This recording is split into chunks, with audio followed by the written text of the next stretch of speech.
বিসমিল্লাহির রহমানির রহিম। দেশ এবং প্রবাস থেকে এই মুহূর্তে যারা দেখছেন সবাইকে আসসালামু আলাইকুম। আজকে আমি অবস্থান করছি বাংলাদেশের একমাত্র বেয়ারিশ চিকিৎসা ও পুনর্বাসন কেন্দ্র তথা বেয়ারিশ হাসপাতালে। আজকে আপনারা জানেন যে আমরা একটা ক্রাইসিস মুহূর্ত অতিক্রম করছি। এই পরিস্থিতির মধ্যে আসলে লোকজনের সমাগম নেই এবং মানুষজন আসেও না, এবং এই অবস্থায় খুব একটা বেশি কেউ খোঁজ খবর নেয় না।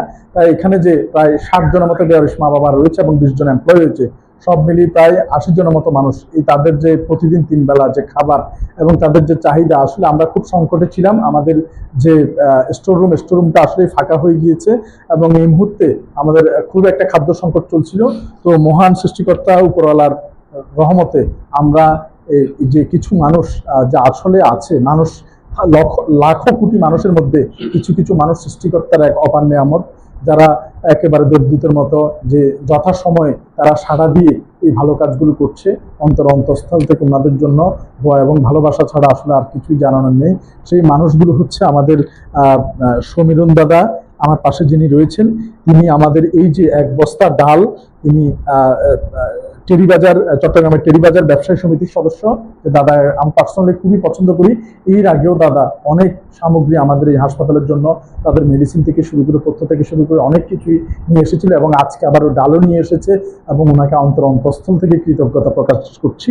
এবং পাশাপাশি আমাদের আরেকজন খুব পরিচিত এবং খুবই ভালোবাসার মানুষ, টিঙ্কু বড়ুয়া দাদা, তিনি চট্টগ্রামের টেরিবাজার ব্যবসায়ী সমিতির উপদেষ্টা। তিনি 5 বস্তা চাল, 1 2 3 4 5, ওনার পারিবারিক অসুস্থতার জনিত কারণে দেশের বাইরে থাকে। ওনার জন্য আমরা সবাই দোয়া করব যাতে সুস্থ হয়ে উনি ওনার এই স্বাভাবিক কর্মজীবনে আবারও ফিরে আসতে পারে এবং আমাদের মধ্যে আমাদের এই ভালো কাজের সারথি হয়ে আমাদের সাথে থাকতে পারে। এই মানুষগুলো আছে বিদায় এখনো এই বেয়ারিশ মা বাবারা স্বপ্ন দেখে বেঁচে থাকার। এই মানুষগুলো যদি ভালো থাকে, সুস্থ থাকে, বেঁচে থাকে, তাহলে আমাদের এই প্রতিষ্ঠানের বেয়ারিশ মা বাবা তারাও কিছুটা ভালো থাকতে পারবে। সবাই তাদের জন্য দোয়া করবেন। এবং যদিও এখন অনেক দূরে আমাদের থেকে রয়েছে, কিন্তু তারপরেও দাদার প্রতি আমাদের এই ভালোবাসা থাকবে। ধন্যবাদ জানাচ্ছি আবারও টিঙ্কু বড়ুয়া দাদাকে। দাদার পক্ষ থেকে এই 1 2 3 4 5 বস্তা চাল আমাদের এই বেয়ারিশ মা বাবাদের জন্য পাথে হয়ে থাকলো। প্রতি 3 দিনে আমাদের 1 বস্তা চাল, যা 80 জনের জন্য, সেই জায়গায় আমাদের 1 2 3 5 বস্তায় 3 5 15 দিনটা অর্ধ মাস চলে যাবে। এই জন্য ওনার প্রতি আমরা কৃতজ্ঞতা এবং আই রেসপেক্ট ইউ আমাদের টিঙ্কু বড়ুয়া দাদাকে। পাশাপাশি আমার পাশে যে সমীরণ দাদা রয়েছে, তিনি এই কষ্ট করে এত দূর থেকে এগুলা বহন করে নিয়ে আসার সময় উনি 1 বস্তা ঢালও নিয়ে এসেছে ওনাদের জন্য। যে ভালোবাসা কতটুকু থাকতে পারে। এই মানুষগুলো যদি বেঁচে থাকে, ভালো থাকে, সুস্থ থাকে, তাহলে আমাদের এই বেয়ারিশ মা বাবারা ভালো থাকবে।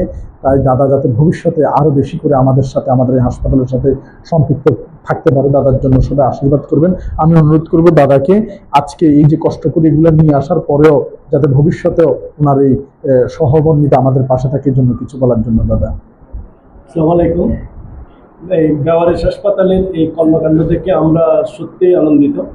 আমরা মাঝখানেও আসছিলাম, মাঝখানে এসে ওদের যে কষ্টগুলো দেখে আমাদের মনে যে একটা উদ্বেগ জন্মেছিল, সেই উদ্বেগ নিয়ে আমরা আবার ওদের কাছে সাক্ষাৎ করে এই জিনিসগুলো দিয়ে যাচ্ছি। আগামীতেও যেন আমরা ওদের কাছে সাহায্য সহযোগিতা করতে পারি, সেই কামনা রেখে আমি এখানে শেষ করলাম। ধন্যবাদ।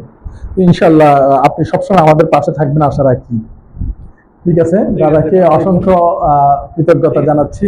এবং এই দাদা আসলে সত্যি আমাদের বড় ভাইয়ের মতো সবসময় খোঁজ খবর রাখে, এই হাসপাতালে খোঁজ খবর রাখে। আমরা সবসময় বলি, জাতি, বর্ণ, ধর্ম, গোত্র নির্বিশেষে, দলমত নির্বিশেষে প্রত্যেকের এই হাসপাতাল এটি একটি বাংলাদেশের প্রথম স্থাপনা বেয়ারিশদের জন্য। এই সম্পদের পাশে আপনারা সবাই যার যার জায়গা থেকে, প্রত্যেক ধর্মের, প্রত্যেক দলের, প্রত্যেক গোত্রের, প্রত্যেক বর্ণের মানুষ কাঁধে কাঁধ মিলিয়ে আমরা এই হাসপাতালের জন্য সবাই যাতে একসাথে থাকতে পারি এবং সবাই মিলেমিশে যে অবহেলিত মানুষ আছে তাদের যাতে বাঁচিয়ে রাখতে পারি। ধন্যবাদ সবাইকে ভিজিট করার এবং পরামর্শ দেওয়ার অনুরোধ জানিয়ে শেষ করছি আজকে বেয়ারিশ হাসপাতাল থেকে। আসসালামু আলাইকুম ওয়া রাহমাতুল্লাহি ওয়া বারাকাতুহু। আগামীতে যেন আবার আসতে পারি সে দোয়া। অবশ্যই দাদা সবসময় অতীতে যেরকম ছিল ভবিষ্যতে থাকতে পারে, তাদের জন্য সবাই দোয়া করবেন। ধন্যবাদ।